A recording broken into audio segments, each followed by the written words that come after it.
knows that. Everybody in the world knew that. I still enjoyed the draft, but it was maybe the worst kept secret in the world that he was going number 1. Except to one living being. We can go to the draft video. Everyone's hanging out. Look at the dog's like, oh, Trevor Lawrence was number 1. He's having a ball. The dog did not realize that Trevor Lawrence was drafted number 1, and he's having a great time. So congratulations to Trevor Lawrence. Congratulations to his dog, who didn't quite know that he was drafted number 1 and enjoyed the festivities. And congratulations to his grandmother's outfit. That is vintage grandmother. Nice. That was perfect. I was going to congratulate that sectional couch. They literally could not fit one more person on there. We got to draw a blank right now. So much to get to. Here we go. Brandon, your Jets took Zach Wilson with the number 2 pick last night, despite your banging the drum for 97 straight weeks. You've been trying to convince yourself for weeks, though, that this was the right choice. But, Brandon, the best pick of the first round was blank. Well, look, there was a lot of action last night in the first round. You know, I mean, starting with Trevor Lawrence. I mean, that was a great deal. And then you go to the Jets. That was awesome. Then you get the Chicago Bears. And you go deeper in the draft, and you got Eric Stokes, the big corner out of Georgia. He's going to be phenomenal. He goes to the Packers. I know we're going to be talking about that pick for a long time because it's another pick that the Packers chose to use on the defensive side. But this kid can ball. But the answer is Trey Lance. Trey Lance, man, there's just something about this kid. You know, when you see it, you just see it. And when you look in his eyes and when you just see this kid, he has it. You know, obviously when you turn on the film, you can see it. You can see the talent. You hear about people raving about his processes and his recall and how he does on the board. But this dude has swagger. This dude with Coach Kyle Shanahan is going to have a phenomenal start to his career, and I'm excited to watch. I think in a couple years, we're going to be looking back saying, you know what? This was the steal of the draft potentially.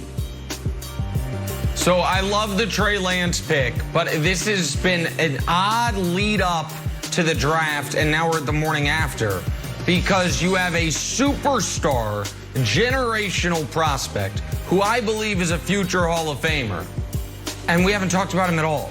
So you know the best pick of the first round was? Trevor Lawrence. The guy would have been a top 5 pick if he went high school to pro. Because he was such a no-brainer pick, we've spent no time on him. Nothing. The biggest mention of him last night was, as Wilds mentioned earlier, that his dog was cute and excited. Trevor Lawrence was the best pick of the first round because Trevor Lawrence is going to instantly make the Jacksonville Jaguars something they have only been a couple times in their franchise history, which is relevant. So my answer is Trevor Lawrence. Okay, talk about instantly changing an offense. My answer is Rashad Bateman. Go Big Ten. Minnesota Gopher is going to Baltimore. So, Brandon, you know what that means? Lamar's got some weapons. Got Sammy Watkins, got Hollywood Brown, now got Rashad Bateman. Maybe Baltimore's offense is finally moving around. If you get Lamar a big contract, he'll have an opportunity to throw the ball around the field, Jenna. Love it. Like that. They don't get rid of him, a la college style. Let's talk Devontae Smith. Many believe he could end up as the best receiver in the draft, but he fell all the way to the Eagles at number 10 behind both Jamar Chase and his Alabama teammate Jalen Waddle.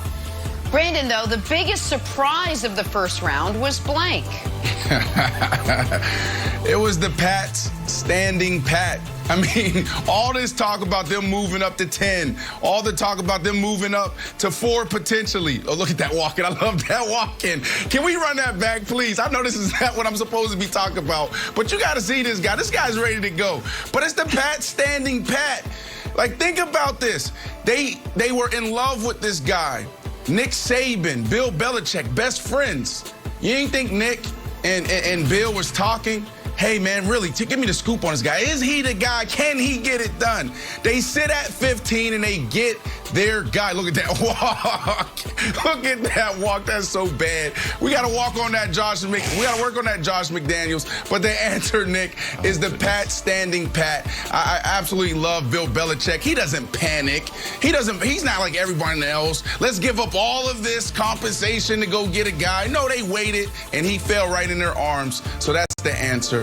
Man, that walk. We got to work on that, though. Jeez. I'm going with the guy that I did not think was going to be there at 7. Penei Sewell falling to 7, to me, is the biggest surprise. Yeah. I understand the Bengals desperately wanted to reunite Burrow and Jamar Chase, but he's not going to be able to throw the ball to Jamar Chase if he's laying flat on his back. And he got his knee blown out last year because he couldn't block anybody. But they went for the flashy, fun player. That sounds disrespectful. I think Chase is going to be a star. But they went for something that, to me, is more of a luxury than a necessity. And you know what that allowed? That allowed for the greatest level of excitement ever surrounding drafting an offensive lineman when Dan Campbell and the eating kneecap Detroit Lions had an absolute rave. I think the first post-pandemic rave happened in the Lions draft room last night when they drafted Sewell. Trey Lance.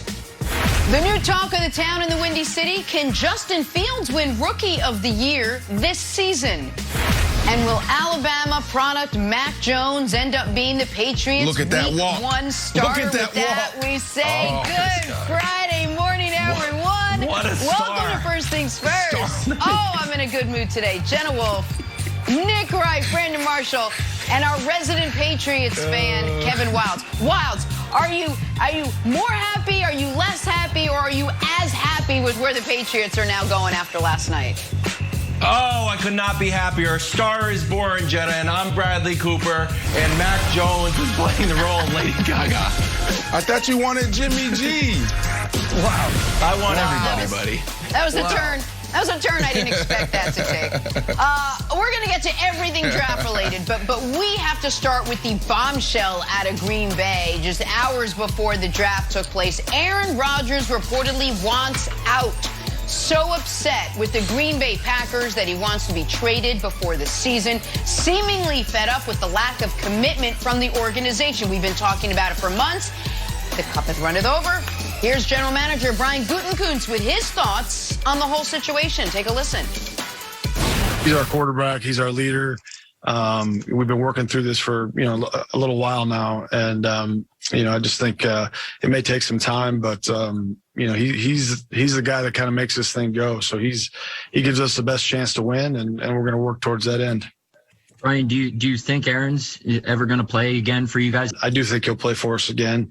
And we're going to, like I said, we're going to work towards that. And we've been working towards that on a number of different fronts. The value that he has to our football team is really immeasurable. You know what I mean? He brings so much to the table, not only as a player, but a leader.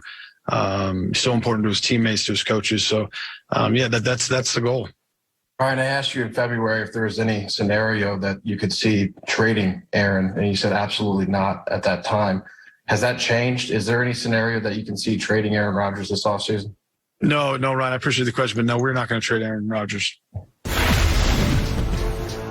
I don't know, maybe drafting Jordan Love, not the best idea. Maybe in hindsight, we'll take that one back. Hey, Brandon, this feels like it's going to get messy. Maybe even more messy than what happened in Seattle this offseason. Are you surprised that this situation has come to this morning? I'm not, Jenna, but Mr. Brian, Mr. General Manager, it's not that hard. Just give the man what he wants. Now, I know Aaron Rodgers is smart. I know he's not going to ask for everything and completely deplete the team and leave the Packers in a terrible situation where they can't compete. So it's not that hard. Give him exactly what he wants. I said this before last season. The Green Bay Packers have wasted Aaron Rodgers' career. How do you have a guy like this? We're talking about a guy could have potentially went down as the greatest quarterback ever before Patrick Mahomes came along, and you get one Super Bowl out of him. You continue to just get it wrong. It's time for him to move on. You had 16 great years from Aaron Rodgers. You got the one Super Bowl. You could have had more. But, hey, that's a big deal. It's time to move on. It's okay to move on when it's not working out. We have to learn to let it go, Nick. Aaron Rodgers will be in a different uniform next year. It's done. It's over. The writing's been on the wall. Wow. Well, I'm shocked that the majority of those questions at Brian Gutekunst's press conference weren't about the overwhelmingly exciting